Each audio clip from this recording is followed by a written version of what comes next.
하나님 말씀 보겠습니다. 하나님 말씀 사무엘상 21장 1절 말씀입니다. 21장 1절 말씀 한 목소리로 봉독합니다. 시작. 다윗이 노베 가서 제사장 아히멜렉에게 이르니 아히멜렉이 떨며 다윗을 영접하여 그에게 이르되 어찌하여 내가 홀로 있고 함께하는 자가 아무도 없느냐 하니. 아멘. 하나님의 말씀 전하겠습니다. 다윗은 10년 동안 광야 생활을 합니다. 우리 광야가 사람을 깊어지게 만든다 그러잖아요. 이 깊어진다는 것은 무슨 뜻일까요? 뭘 보고 신앙이 깊어졌다 이렇게 말하는 것일까요? 깊어진다는 것은 새로운 관점을 가지게 되었다는 뜻입니다. 자, 첫 번째, 다윗은 광야 생활을 통해서 하나님에 대해서 새로운 관점을 가지게 됩니다. 다윗이 사울의 손에서 벗어나서 처음 달려간 곳은 놉당의 성소였습니다. 헐레벌떡 성소로 찾아온 다윗을 보고 제사장이 제일 먼저 물은 것이 있습니다. 여러분, 오늘 읽은 1절 말씀 보십시오. 어찌하여 내가 혼자냐, 이것을 묻는 것이에요. 지금까지 다윗은 출정할 때마다 왕의 임무를 수행하러 갈 때마다 한결같이 성소에 들러서 제사장의 축복을 받고 하나님의 도우심을 구하곤 하였습니다. 그런데 오늘은 평소와 달리 혼자였다는 것이에요. 비밀 명령을 수행하러 갑니다. 군사들은 다른 곳에서 만나기로 했습니다. 둘러대었지만 사실 다윗은 혼자였습니다. 골리앗과 싸움에서 승리한 후에 그의 주변엔 늘 사람들로 북적였습니다. 군대 장관이 되고 천부장이 되어서 많은 군사들을 거느렸습니다. 왕의 사위요 호위대장이요 모든 신하들의 우두머리였습니다. 백성들의 국민적인 영웅이었어요. 그는 늘 사람들에게 둘러싸여 있었습니다. 그런데 다윗은 졸지에 혼자가 된 것이죠. 더 이상 그의 곁에는 아무도 없었습니다. 철저히 홀로 서기를 배운 것이죠. 지도 한번 보십시오. 여러분, 지도에 이 오른쪽 위에 기브아, 라마, 높, 예루살렘, 거기 혹시 보이세요? 기브아가 사울의 수도입니다. 저기에서 라마, 사무엘이 있던 라마로 도망을 갔었죠. 라마 나요스로 피신을 갔었습니다. 라마에서 이제 노브로 온 것이에요.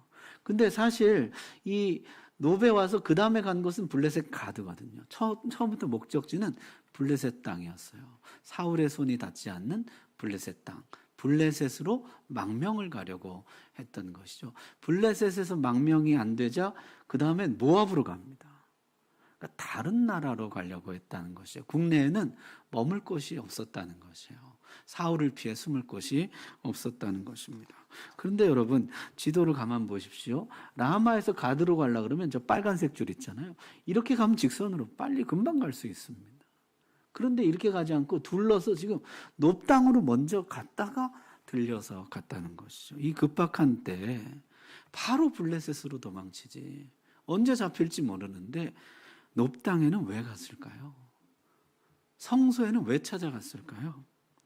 나중에 사울 왕이 추궁할 때 제사장이 이렇게 대답합니다.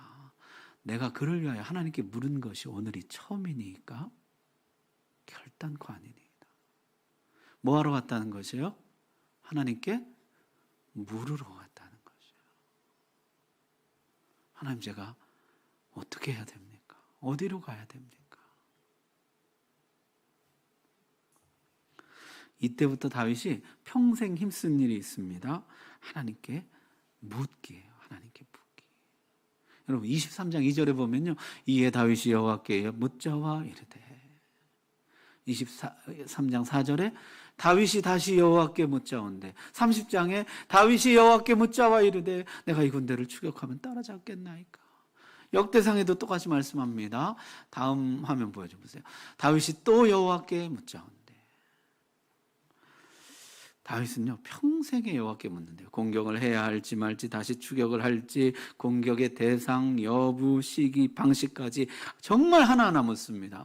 뒤로 돌아 숲풀에서 뽕나무 소리가 나거든, 뽕나무 숲에서 소리가 나거든, 그때 공격하라. 아주 세세한 것 하나하나까지 하나님께 묻게 돼요. 혼자서 이 광야를 헤쳐나가는 다윗, 어쩌면 당연한 것이죠. 하나님밖에는 상의할 사람도 없고 물을 사람도 없었다는 것입니다. 그럼 나중에 다윗은 성전 짓는 것까지 하나님 앞에 묻습니다. 하나님 제가 짓습니까 맙니까? 그걸 뭘 물어보느냐. 성전 짓는 거 하나님 기뻐하시는 거 당연한 거지. 그걸 뭘 물어보냐고. 아니죠.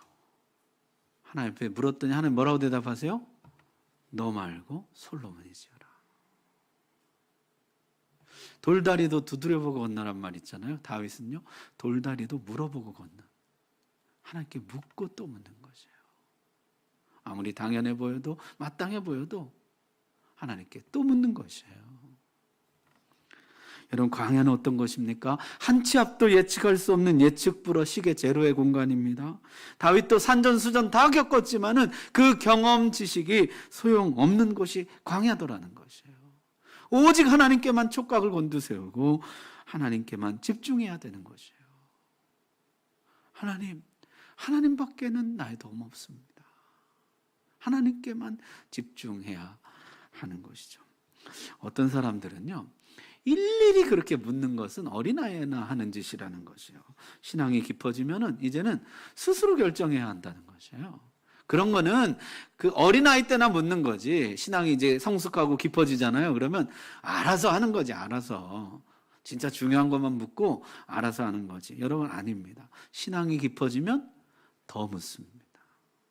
더 의지하게 돼요. 여러분, 우리 찬송가 중에 이런 거 있죠. 세월 지나갈수록 의지할 것뿐일세. 그 다음 뭡니까?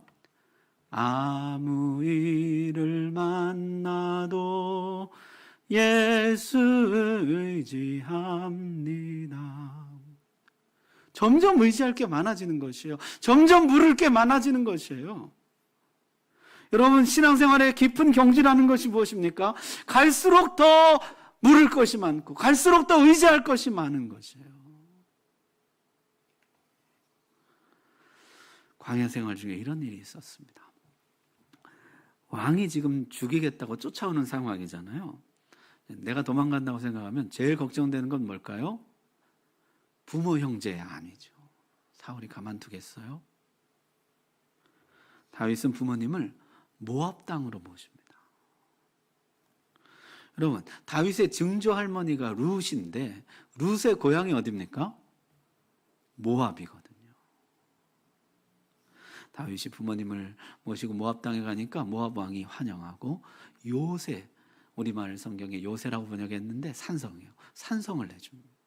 거기 거할 수 있도록 해주는 것이죠.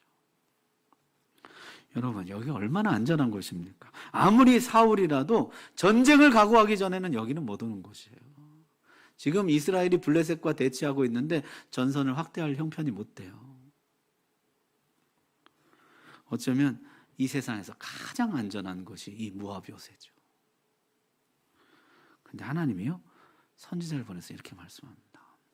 선지자 가시 다윗에게 이르되 너는 이 요새에 있지 말고 떠나 유다 땅으로 들어가라. 다윗이 떠나 헤레스표를 이르니라. 하나님이요, 가장 안전한 요새, 이 세상에서 가장 안전한 곳인데 거기 버리고 나오라는 것이에요. 그리고 사울이 시퍼렇게 눈을 뜨고 있는 유다 땅으로 돌아가라는 것이에요. 다윗이 어떻게 할까요? 하나님, 나도 살고 봐야지. 다윗이 그 요새를 스스로 박차고 나와서 유다 땅으로 돌아옵니다. 나중에 사무엘하에 가면요, 다윗이 자기 인생을 마치면서 하나님 앞에 이런 고백을 해요. 여호와 외에 누가 하나님이며 우리 하나님 외에 누가 반석이냐? 하나님은 나의 견고한 요새시며 나를 안전한 곳으로 인도하시며. 자기 인생을 회상해 볼 때 최고의 요새는 모압 요새가 아니라 하나님이더라는 것이에요. 하나님이 진짜 나의 요새시더라. 하나님이 나를 안전한 곳으로 인도하시고 나를 지키시고 보호하시고 여호와는 나의 산성, 나의 요새. 하나님이 최고의 요새라는 것이에요. 여러분, 하나님이 이스라엘 백성들에게 이런 약속합니다. 스가랴서에 보니까 여호와의 말씀에 내가 불로 둘러싼 성곽이 되며 그 가운데 영광이 되리라.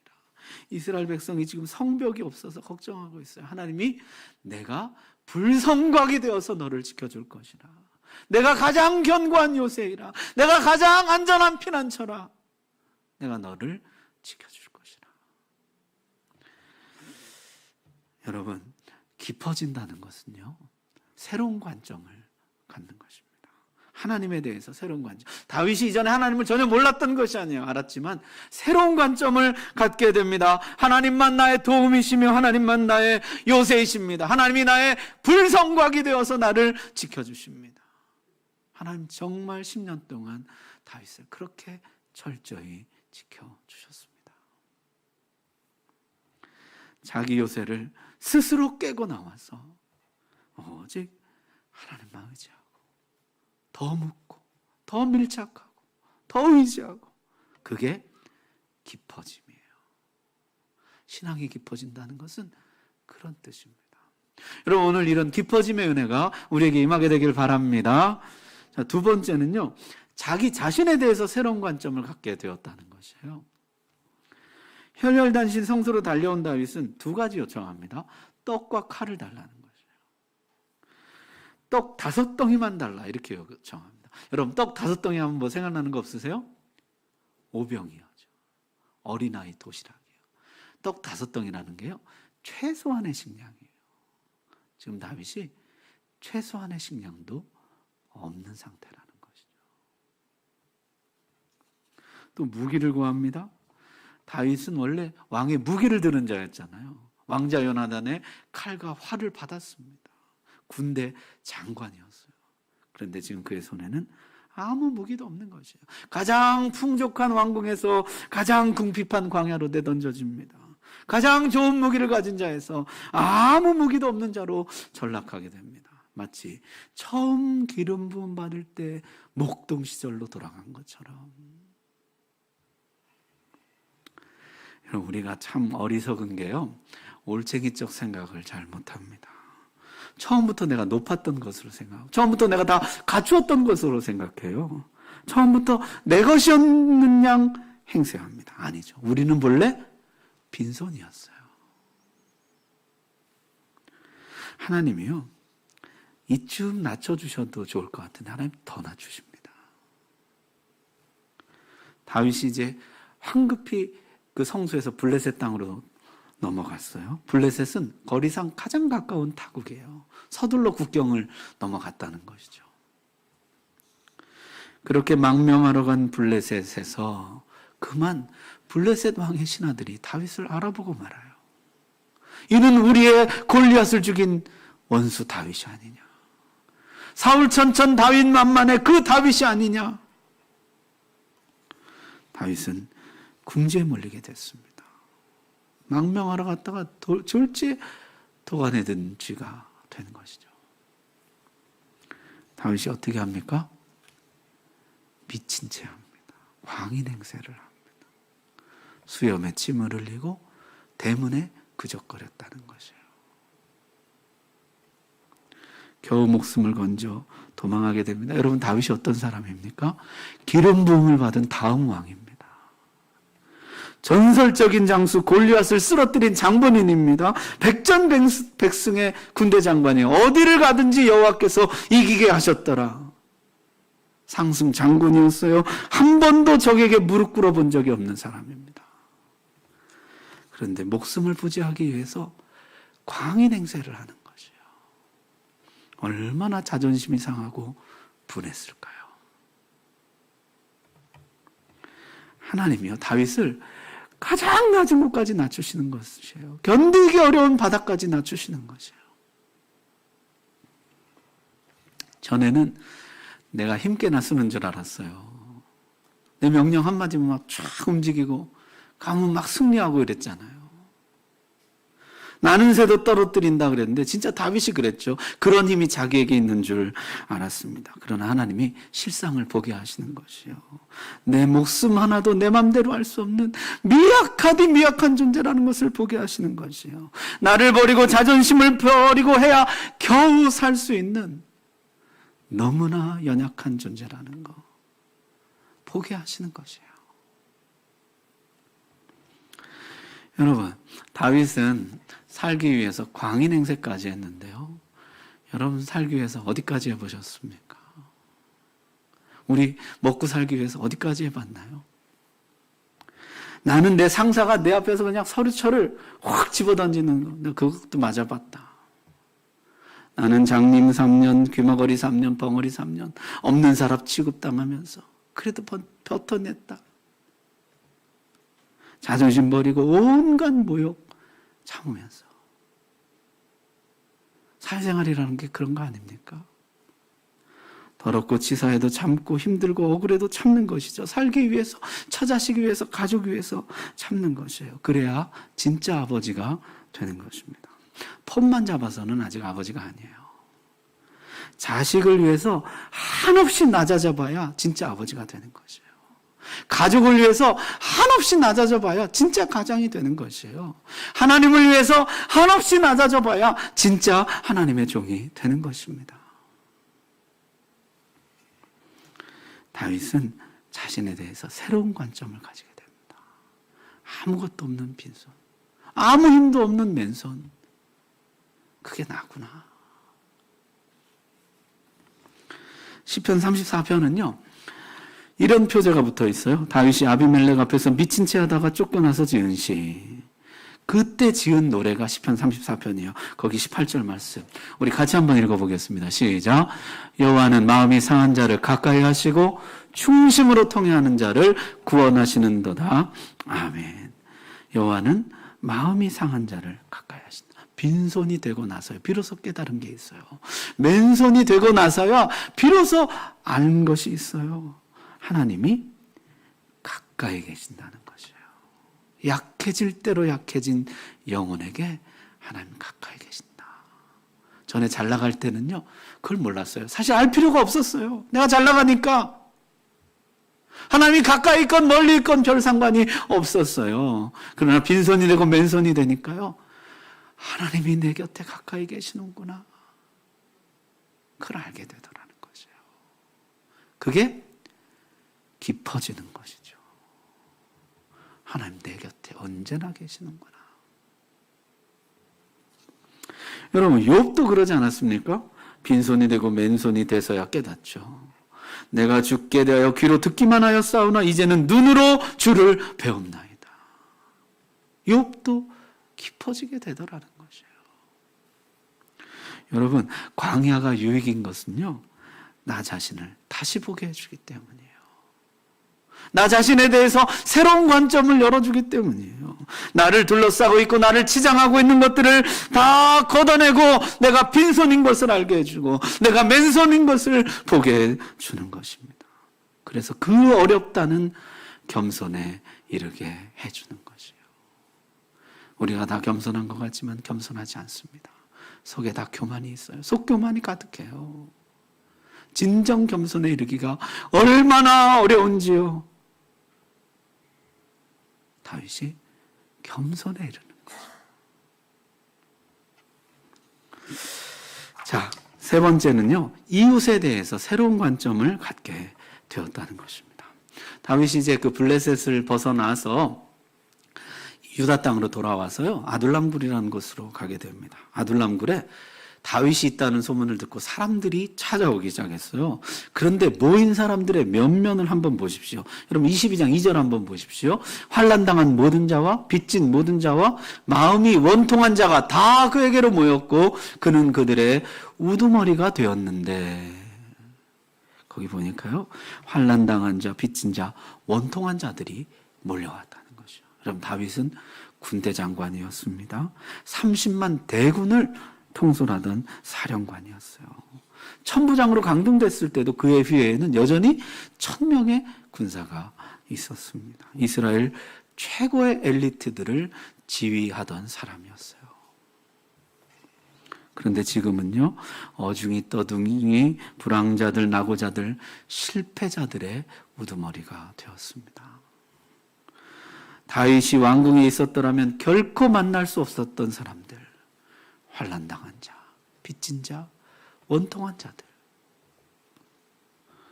다윗은 저들을 섬기며 저들과 하나가 됩니다. 다윗은 저들을 용감한 정예병으로 훈련시켜냅니다. 그들 가운데 용사들이 나오고요, 다윗의 신하들이 나옵니다. 다윗 왕국의 기초가 여기서부터 세워지게 돼요. 나중에 저들은 다윗의 사람들이라 불리우게 됩니다. 여러분, 사실 환난당한 자 중에 환난당한 자, 빚진 자 중에 빚진 자, 원통한 자 중에 원통한 자 누구일까요? 다윗 자신입니다. 가장 환난당하고 가장 빚지고 가장 원통한 사람이죠. 정말 백성을 이해하게 되고 섬길 줄 알게 되었다는 거죠. 하나님의 역사는 이런 측면이 있습니다. 요셉도 보십시오. 선을 행하고도 억울하게 악을 당하여 감옥에 가게 되죠. 감옥에서 환난당한 자, 빚진 자, 원통한 자들을 만나게 돼요.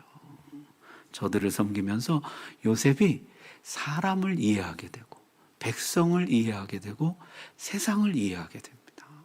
비로소 나라를 다스릴 준비를 갖추게 되는 것이죠. 다윗도 그랬습니다. 여러분, 지금 다윗의 목표는 뭡니까? 살아남는 거예요. 어떻게 해서든지 이 사울의 추격으로부터 살아남는 거. 그거 하나가 목표예요. 그러나 하나님의 목표는 다릅니다. 다윗을 왕으로 준비시키는 것이에요. 하나님에 대해서, 자신에 대해서, 이웃에 대해서 새로운 관점을 가지게 하는 것입니다. 그래서 하나님만 자기 요새로 삼고 자기 자신이 빈손 맨손인 것을 알고 겸손하며 백성을 이해하고 백성을 긍휼히 여기며 백성을 사랑할 줄 아는 진정한 왕이 되게 하는 것입니다. 다윗이 정말 그랬어요. 점점 백성들을 이해하고 긍휼히 여기고 사랑하게 되더라는 것이에요. 광야를 지나며 왕으로 빚어지고 있는 것입니다. 자, 그러고 있는데요, 첩보 하나가 날아들죠. 블레셋이 그일라를 침략했다는 것이에요. 다윗의 가슴속에 뜨거운 것이 올라왔습니다. 내 나라, 내 백성이 약탈당하고 있다. 다윗은 목동 시절에도 곰이나 사자가 양떼를 공격해올 때 도망가는 사람이 아니었습니다. 자기 목숨을 걸고서라도 양떼를 지키는 사람이었습니다. 그러나 지금은 처지가 자신이 나갈 수 있는 처지가 아니죠. 군대 장관도 아니에요. 다윗이 하나님께 묻습니다. 내가 가서 이 블레셋 사람들을 치리까? 가라. 가서 그일라를 구원하라. 하나님의 응답을 받아요. 자, 하나님 명령이 떨어졌다. 가자. 그런데 문제가 여기서 생기는 거죠. 다윗의 사람들이 반대를 하는 것입니다. 지금 블레셋을 공격하면 우리 위치를 스스로 노출하는 것입니다. 사울이 당장 달려올 것입니다. 모압 요새를 버리고 유대 땅으로 돌아온 것도 불안한데 그일라를 지금 우리가 공격하면 나 여기 있어 하고 광고하는 것입니다. 당장 잡히게 될 것입니다. 반대했다는 것이죠. 다윗이 전혀 새로운 국면을 맞이합니다. 전에는요, 다윗이 결정하면 그만이에요. 명령하면 그대로 하는 것이에요. 군대 장관이었습니다. 결정하면 군대는 따르는 것이에요. 돌격 앞으로 명령하면 앞으로 가는 것이에요. 그런데 이제는 명령만으로는 안 되는 것이에요. 이 사람들을 설득해야 되는 것입니다. 이해시켜야 되는 것이에요. 왜 싸워야 되는지 저들을 설득해야 되는 것이에요. 다윗이 다시 하나님께 묻습니다. 하나님, 반대가 이렇게 심한데 어떻게 할까요? 가라. 내가 너희에게 승리를 주리라. 여러분, 다윗이요, 백성들이 반대할 때, 따르는 사람들이 반대할 때 내가 골리앗을 죽인 장본인이다, 나를 못 믿는 것이냐, 명령을 거역하는 자는 일벌백계 하겠다 엄포를 놓지 않습니다. 저기 재물과 여자들이 기다리고 있다, 달콤한 말로 부추기지도 않았습니다. 온 백성이 보는 앞에서 그들과 함께 하나님께 다시 묻습니다. 하나님, 이런 상황인데도 우리가 갑니까? 또 묻는 것이에요. 모든 사람들이 알게 됩니다. 위치 노출의 위험을 감수하고라도 그 일나로 가겠다는 것이 다윗의 군명심도 아니요, 오지랖도 아니요, 전리품을 노린 계산도 아니요, 세를 확장하기 위한 야심도 아니요, 오직 백성들을 긍휼히 여기며 사랑하며 여호와 하나님의 명령을 수행하고자 하는 순전한 마음이라는 것을 모든 백성들이 알게 되는 것입니다.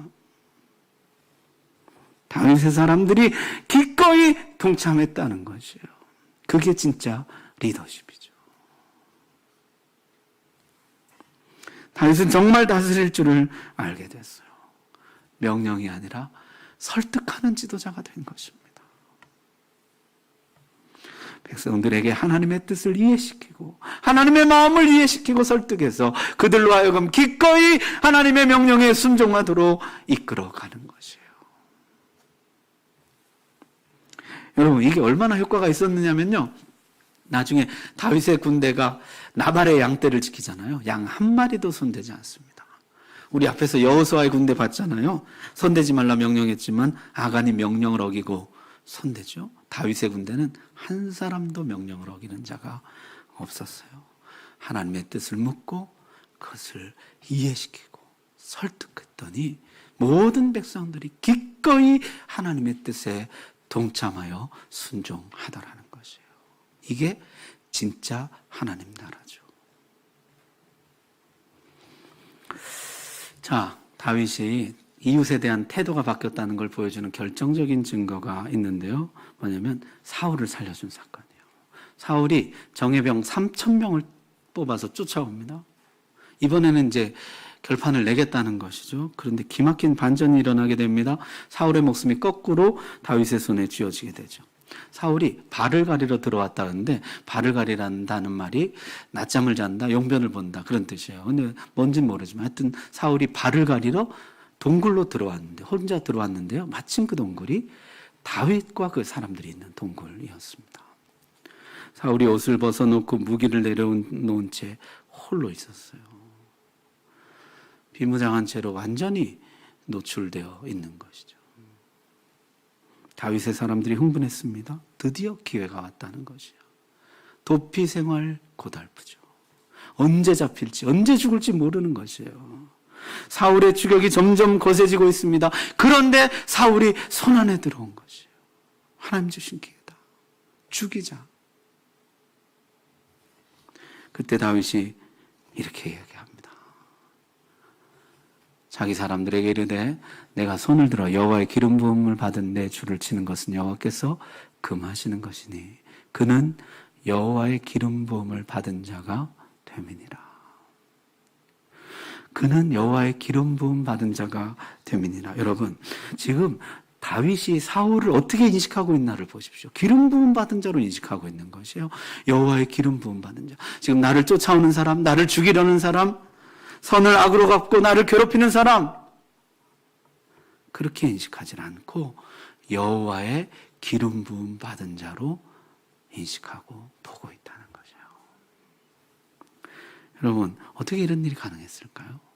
사울은 다윗을 죽이려고 창을 3번이나 던졌습니다. 온갖 술수를 동원해서 다윗을 죽이려고 했어요. 어떻게 그런 사람을 존귀한 하나님의 사람으로 볼 수가 있었을까요? 여러분, 전에 제가 청소년 교육 그런 다큐멘터리를 본 적이 있는데요. 청소년들에게 아름다운 자연을 이렇게 보여주고 자연의 소리를 1시간 동안 들려주잖아요. 그리고 나와서 이 여성 사진을 걸어놓고 이 창 던지기, 다트 있잖아요. 그걸 던지라 그러면 애들이 못 던진다는 것이에요. 근데 1시간 동안 아이들 포르노 같은 것을 보여주잖아요. 그리고 나와서 던지라 그러면 아이들이 공격적으로 던진다는 것이에요. 저는 광야가 그런 것이 아니었을까 생각돼요. 광야에 들어가서 1시간 정도만 지나면 모든 감각이 예민해지기 시작한다고 합니다. 시각, 청각, 후각이 극도로 예민해지는 것이에요. 광야는 안전을 보장할 수 없는 곳입니다. 언제 모래폭풍이 불어올지, 사나운 들짐승과 불뱀과 전갈이 나타날지, 신기루와 모래늪이 어디에 있는지, 우리는 모든 감각을 곤두세우게 된다는 것이에요. 그런데 육체적인 감각만 아니라 광야는 우리의 영적인 감각도 깨워준다는 것입니다. 이 아무것도 예측할 수 없는 광야 한가운데서 우리의 영혼은 극도로 민감해지게 된다는 것이죠. 여기서 하나님의 신호 한 번 잘못 받으면 죽을 수 있는 것이 광야입니다. 온 촉각을 곤두세워서 하나님이 뭐라고 말씀하신, 하나님이 어떻게 인도하신 하나님께만 집중하는 것이 광야라는 것이, 오직 하나님께 초집중되어 있는 것이 광야입니다. 지금 하나님께만 완전히 집중되어 있다가 사울을 보니까 창을 못 던지는 것이에요. 사울도 하나님과 연관되어서 보이기 시작하는 것이에요. 하나님의 기름 부음 받은 자로 보이기 시작하는 것입니다. 여러분, 깊어진다는 것은 뭘까요? 신앙이 깊어진다. 다른 사람에 대해서 새로운 관점을 가지게 되는 것입니다. 다른 사람들을 이해하게 되고 용납하게 되고 넓어지게 되고 강제하는 대신에 설득하게 되고, 아무리 사울 같은 사람이라도 하나님과 연관해서 보게 되는 것이에요.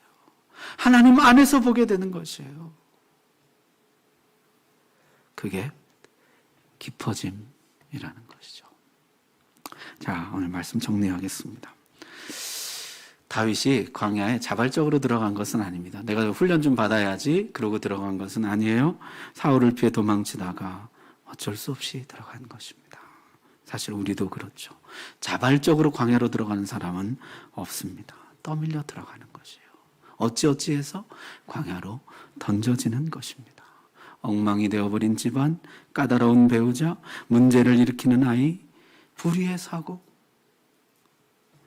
어느 것 하나 내 뜻대로 통제가 되지 않아요. 광야로 들어온 것입니다. 깊어지는 시간으로 하나님이 나를 밀어 넣으신 것이에요. 하나님만이 나의 도움, 나의 요새임을 고백하고 자기 요새를 스스로 깨고 나와서 하나님께 더 묻고 더 밀착하고 더 의지하고, 내 자신이 빈손 맨손임을 깨닫고 더 낮아지고 겸손하고, 이웃을 이해하고 용납하며 넓어지고 강제하는 대신에 설득하고, 아무리 사울 같은 사람이라 할지라도 하나님과 연관해서 보게 되는 광야. 하나님 우리를 그것으로 인도하시는 것이에요. 그러나 여러분, 모든 사람이 광야를 지나며 깊어지는 것은 아닙니다. 사울은 광야를 지나며 깊어지는 대신에 추락합니다. 다윗을 쫓아 광야로 들어간 사울은 광야를 지나며 제사장들을 몰살합니다. 백성들을 위협합니다. 다윗을 더 이상 쫓지 않겠다고, 죽이지 않겠다고 2번이나 맹세하지만 그는 추격을 멈추지 못합니다. 점점 더 깊이 추락해요. 여러분, 광야를 깊어지는 시간으로 만들려면 하나님께 집중하셔야 됩니다. 하나님께 온전히 집중해야만 광야가 복된 광야가 되는 것이에요. 깊어짐을 만들어내는 훈련의 장소가 되는 것입니다. 여러분, 오늘 눈을 들어서 하나님에 대한 새로운 관점, 새로운 시각, 새로운 눈을 열어주십시오. 내 자신에 대해서 새로운 관점, 새로운 세계를 열어주십시오. 이웃에 대해서 새로운 관점, 새로운 눈 열어주옵소서. 우리 광야 같은 이 세상, 우리를 깊어지게 만드는 복된 광야가 되기를 주의 이름으로 축복합니다. 기도하겠습니다.